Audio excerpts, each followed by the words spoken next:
Code 3 Americans, welcome. Going to do a quick video on the student loan debt forgiveness that President Biden was saying they're going to hand out, I guess, or forgive. And I'm going to show why that is impossible. It cannot be forgiven. The money's already been spent at the universities. So let's talk about what it really is. And in this article from CNBC, there's a number of things in here that are quoted from President Biden relative to the student debt forgiveness plan here. And the reason I'm pointing these out is these quotes came from the CNBC article, but I'm actually going to show you a couple charts, and I'm going to actually go through a newsletter that we just sent out to the Code 3 American community, hit their inboxes this morning. And instead of just going through all this again, I thought I would just actually go through that newsletter, actually just let you see the newsletter that went out. I don't think we've ever done that before. So anyway, I wanted to show you where these quotes came from because I think we bring up some good points in the newsletter that hit other Code 3 Americans box this morning. So let's take a look at this. This is the image right of the newsletter sitting in my inbox, and let me make it a little bigger for you. It says, "Have we become a society that lost focus on the fact that words have meaning? It seems we simply redefine words to fit a narrative and think nothing of it. Student debt forgiveness is impossible." Talks about how every year for 20 years the US government has ran a deficit. It produces it doesn't have any profits, it doesn't have any surplus, so it can't give anything. It has nothing to donate. Simply the government, the only thing the government is an aggregate total of the citizenry, and it must tax or borrow from the citizenry to do absolutely anything. So forgiveness, it doesn't have anything that it can give to anyone. And so it has to be taken from someone else. That's just the way the system works. So this is just an image of Biden's plan, what he's going to do with it. But call debt forgiveness what it truly is: simply a transfer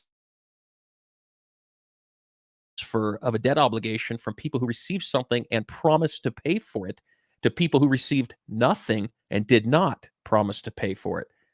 Don't see how that's that much different than transferring your vehicle or house payment to your neighbor. So, have we become a society where words are losing meaning? I would argue yes. This is being done by conditioning us to think emotionally, not critically. We just sent an email or a newsletter out about this a week or two ago, maybe a couple weeks ago, on energy and green energy, and talked about how nobody hates the planet. But when you look at the data of where our energy comes from and how small and insignificant the renewable energy portfolio is in our country, it's not even hardly a blip. And that's why you see today news headlines where they're having heat waves on the West Coast, and the California governor is talking about don't charge your electric vehicles between these times. Not saying that we can't do things for energy and renewable energy as time goes on, but we are simply not there yet. So I point out here that I've been well trained and I'm well practiced in the art of interview and interrogation. And the one thing that you learn early in interview and interrogation school is how to tap into people's emotion and how to steer behavior. Well, that's exactly the problem with teaching people to think emotionally, not critically.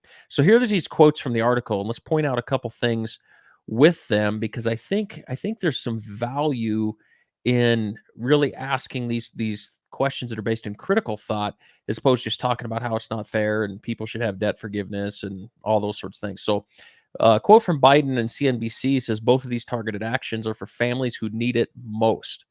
Question: why do they need it most? If they borrowed money to get a degree in something incapable of servicing the debt, why were they allowed to do so?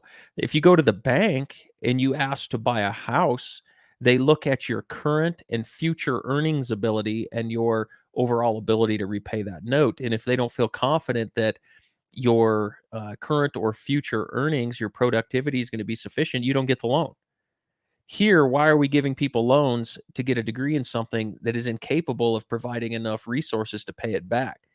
And then the question would be if we reward, because if you noticed up there, there's an income limit on this, as seems to be a common theme anymore. So my question might be, if we were using critical thinking, if we reward lower income earners but exclude upper income earners for their respective economic choices, which result should we expect in the future? So if we start to reward poor behavior, and I wouldn't say punish, but not reward good behavior, what are we more than likely to get in the future? Are people more or less likely to make reckless choices? Are other people who've been working hard to pay it off more or less likely to just give up and quit fighting and just wait to see if the government takes care of them? Another quote from Biden is, that's 20 million people who can start getting on with their lives. Question: what about our military people who are deployed and delayed getting on with their lives by promising to fulfill an agreement upon term of service in exchange for college benefits that they couldn't otherwise afford? So we have people all over the world right now that maybe would like to be doing other things with their lives, but they took a path to get them something they couldn't otherwise afford. They put in something they promised to give to get. So what about the millions of former student debtors that are getting on with their lives, or that who delayed getting on with their lives so that they could promise to pay back what they promised to pay back? So then another quote from Biden: all of this means people can start to finally crawl out from under that mountain of debt, to get on top of their rent and utilities, to finally think about buying a home or starting a family or starting a business.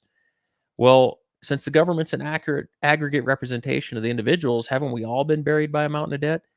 The national debt's over 30 trillion. That's on balance sheet debt. That doesn't even count off balance sheet things that we owe that haven't hit the balance sheet yet, like future Social Security and all those types of things. That would be probably 3 times that number. So the critical question, be, well, if we're stating, again, this is emotional, they're conditioning us to think emotionally. If they're stating that this will allow people, implying they've been disenfranchised or something, to get on with their lives and pay for houses and utilities, well, why are they so high? Why do they have massively inflated utilities? Why is housing so high? Why is rent so high? Why are fewer people making business decisions to start a business, or making wise financial decisions, like not taking out student debt in a profession that's incapable of repaying itself? Well, it's because there's no real financial education, there's no real business education, and the inflation that we're dealing with is pushing rents and utilities and so forth through the roof. Look at natural gas prices, look at coal prices, look at electricity prices, and then go back and look at a chart where that started. I live in the heart of coal country, and the margins coal companies were able to sell for went through the roof after the illness started in 2020. So the last thing I want to point out here is the student loan crisis, and you see this word crisis used all the time now. And to me, that's the biggest red flag of all. When I see crisis, immediately I know I got to shut off the emotion and go to critical thinking, because politicians on all sides are using that to hit a nerve. Look at any news headline, there's always some flavor of a crisis. It's because they know they can get clicks and it creates revenue. It works. Tapping into emotion. Again, I've been well trained in that. And you want to tap into emotion and not critical thought. So, again, getting onto the topic of redefining words, what is a real crisis? Well, the Cuban Missile Crisis was probably a real crisis. An airplane with dual engine failure right now over the ocean is a real crisis. Suffering an arterial bleed without a tourniquet is a real crisis. Okay. Irresponsible debt decisions made by people with their entire working life ahead of them is not a crisis. It's a mistake. It's a mistake on the lender's side. It's a mistake on the borrower's side. So if we look at here, I want to get into a little bit of data. Skyrocketing higher education costs coupled with stagnant wages have caused the student debt people graduate with to soar. So we're using skyrocketing, stagnant wages, and soar. Some emotional words there. They kind of hit at the core, and they're talking about the average balance up today, 12K over 1980. 1980 was 12K to 30,000 today.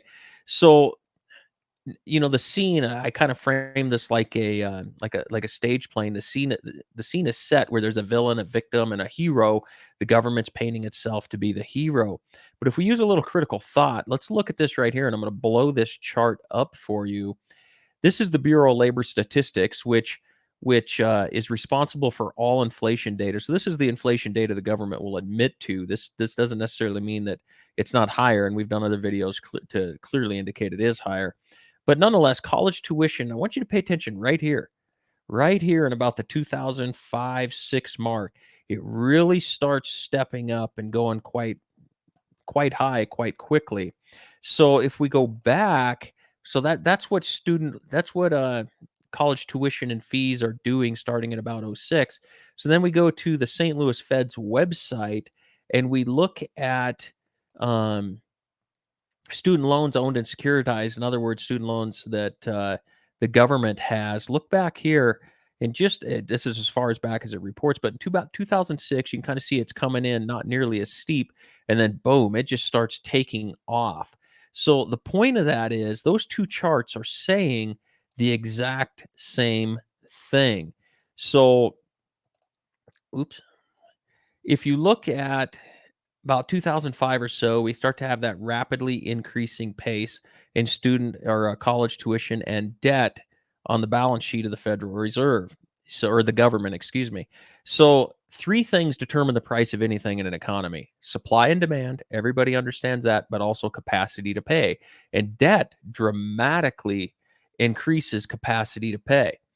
Capacity to pay is simply um, well, it's just like it sounds. How much can we pay for right now? Well, what debt does, leverage, it allows somebody to reach into the future and capture the future purchasing power, future productivity, future fruits of their labor, and bring it into the present. So, in other words, they're saying, hey, give me the money now, and I'll use my future productivity to pay it off. So, anytime that we make debt easy, the price is going to go up. Anytime that we extend the term, in the loan terms, how long they can be, it allows us to reach further into the future, whether you're talking real estate or student loans or anything. Well, when the government started backing the debt and it made the loans easy to get, capacity to pay went up. When the term of the loans became long at low interest rates, it became where the people could reach further into the future and pull more of that productivity into the present, and that drives up costs. It drives up capacity to pay.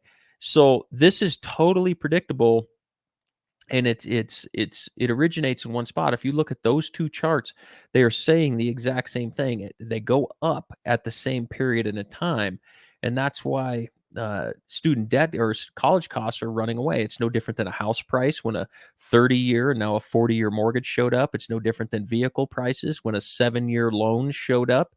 The price of the vehicles became more expensive because capacity to pay increased. So we're talking about um, all these things going on, stagnant wages, runaway college costs, and it's kind of like a snake turned around, started eating its tail, but it's being conditioned that it's facing some other crisis, so it just keeps eating its tail. Well, the reality is, um, we just need to be talking about economics and critical thinking, not just burying our heads in everything along the political lines. And the reality that is this is not sustainable. So again, they've transferred the debt from people who got something and agreed to pay for it to people that got nothing and did not agree to pay for it. So we just really wanted to kind of point out this newsletter, and I didn't read it word for word, but I never really went over a newsletter on a video. So I just wanted to go over this, show you kind of what we put out here relative to the student loan debt forgiveness. I think it's absolutely unsustainable.